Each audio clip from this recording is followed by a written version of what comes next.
Other interesting business news, you have Ford CEO Jim Farley claiming that their pro business that's the future, and to forget about things like Tesla. Now, I can't help but be impressed with Jim Farley in general because he is the only CEO of the big three, aka General Motors, Ford, and Chrysler, that's still dedicated to one of the most beautiful things in automotive history, which is the V8 engine. And they won the pony war. If you want to get into that debate, I mean, they're the only one around. The Camaro is going to apparently come back as a two-door EV SUV, and I almost threw up in my mouth saying it out loud. And then Chrysler, with their Dodge, it might come back. The Charger is rumored to be an inline six engine, which, again, great for BMW. That brand's used that platform for generations and perfected it. For Dodge, I mean, when you buy a Charger or Challenger, you want the V8, you want the Hemi, but now they're going to do an electric version or an inline six engine, which is abhorrent to say the least. But Jim Farley specifically said they're dedicated to the V8 and offering, he doesn't care what the competition does, they're dedicated to keeping a entry-level sports car, the good old V8 and a stick shift. So obviously I'm a little bit biased because I'm a gearhead myself, and truth be told, I love driving with three pedals. Like every vehicle should have that by default. So perhaps that's why I might be covering this in a little bit more favorable light than others. Now, again, going back to Ford, in terms of the breakdown of the Ford company, they have a couple of branches. So they have Ford Blue, that's what you and I know and love. That's the traditional Ford where you have the F-150 with the internal combustion engine. You have the Ford Mustang. You have the traditional vehicles that are made with internal combustion engines. You also have the Ford E brand, or their EV division, and that makes they're highly unprofitable for now. Maybe long term it'll be better. Unprofitable things like the Ford F-150 Lightning, which kind of an oxymoron, or like a kosher pork chop. Like it doesn't make sense. So you have an EV, you have a truck that can't tow. Again, battery technology might fix that in the future. We're talking about the here and now with lithium ion and what have you. They also have the Ford Mustang E-Mach, which, again, talk about using the name for something else it shouldn't be. Those are their EV line. That's losing money. They're putting more money into it. And then you have the Ford Pro, and then you have Ford Commercial, where they make the big, giant trucks. They have 350, 450, 550, 750. I don't even know what they're up to because they seem to make so many different levels for larger commercial use. Now, they also note that Ford Pro has made up the automaker's traditional fleet and commercial business, as well as, most importantly, what we're saying here, emerging telematics, logistics, and other connected operations for business customers. Which, again, we'll dive deeper into this article, but right off the bat, that's going to be a big value add because that's a huge new vector for the business. You have things like General Motors and Chrysler, and they have competitors who they're increasing their investments when it comes to connected technologies, but more often than not, that is more for individual end users. You could debate fleet contracts being slightly different. When you have GM sell a bunch of vehicles to like one client like Hertz or something like that, Tesla did the same thing. But businesses, that's a huge new opportunity for Ford. Now, Ford expects their Pro units pre-tax earnings to increase between $8 billion and $9 billion this year, which is pretty darn good to say the least, before the government steals, a lot of it. I mean, tax. Now, going to some additional details, they note that Jim Farley, again the CEO of Ford, compared to the unit, which roughly doubled pre-tax earnings last year to $7.2 billion, to where Deere & Co. was 7 years ago. The farm equipment maker's stock has increased by 235% at 610, which is, geez Louise, hindsight's always 2020 with investing. That's ridiculous. Now, they also note, let's see here, quote, if you're looking for the future of the automotive industry, stop looking at FSD and Tesla, look at Ford Pro. It's got 500,000 subscribers with 50% gross margin, unquote. And that's from Jim Farley himself, which it is always kind of funny thing when it comes to profit margins. Most customers don't like hearing that it's too profitable because then they think they're overpaying.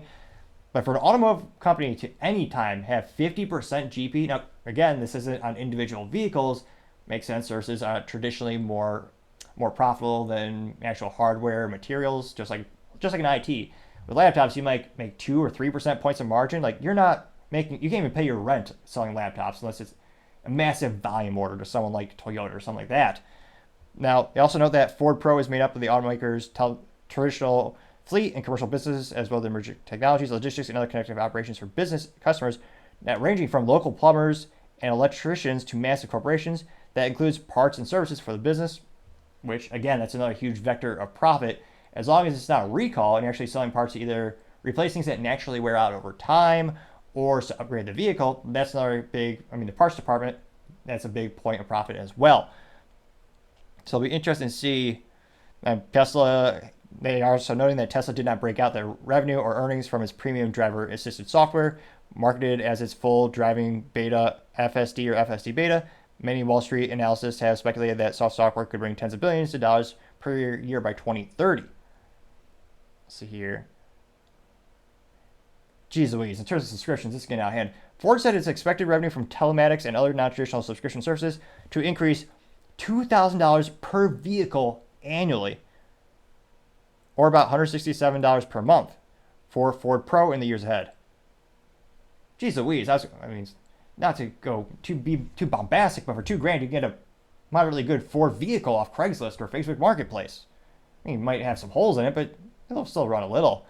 And that's just for subscription, which again, the economy is shifting. Every business on the planet wants to be a month-to-month subscription model because again, as long as you lock them in with long-term contracts, you can also solidify as a business. There's recurring revenue. I mean, I'm almost shocked we don't have toasters as a service these days. We just rent a toaster every month. Well, oh wait, pun moderately intended. You do have companies like Rent-A-Center that do facilitate renting things like Xboxes and couches, which, again, I don't know how mentally vacuous are. You would have to be to rent an Xbox because, again, read a book, as I always say. But nevertheless, getting back to Ford, Jim Farley also reiterated that 20% of Ford Pro's overall revenue is expected to come from such services by 2026. A lot of them are talking. So you have Morgan Stanley, one of their analysts by the name of Adam Jones, calling Ford Pro's companies, it's the company's Ferrari because it's going to be extremely profitable. So let's see here. A lot of people going into the Ferrari analogy, which again, traditionally, more luxury the product, the more profit margin there is. Jim Farley admitted that the EV adoption is slower than demanded, and they're continuing to make investments in that, but they recognize that's the market's shifting dramatically when it comes to EV adoption rates. When asked for additional comment, he also said, quote, "We always had a super successful pro business, but there's no focus on it," unquote. "I think people are starting to see it," unquote, from Jim Farley. So again, I think it's a brilliant move for Ford. And again, that family knows what they're doing. Fun little business fact. Although you and I could buy Ford stock if we want to, if we feel so inclined. Again, not financial advice. However, when it comes to the voting shares of how the company is run, the Ford family, still has a pretty significant role in the company. And it'll be interesting to see, again, it's one of the few companies, well, it's the only one of the big three that didn't go bankrupt and taking government handouts. So pretty good track record. It'll be interesting to see how much does Ford really overtake the market when, I mean, you have other companies like Tesla where their stock price is hundreds of dollars per share, and Ford consistently a lot less. And I think a lot of these companies everyone wants to be a tech company. It's a cliche, not as old as time, but as old as the past perhaps 36 fiscal months.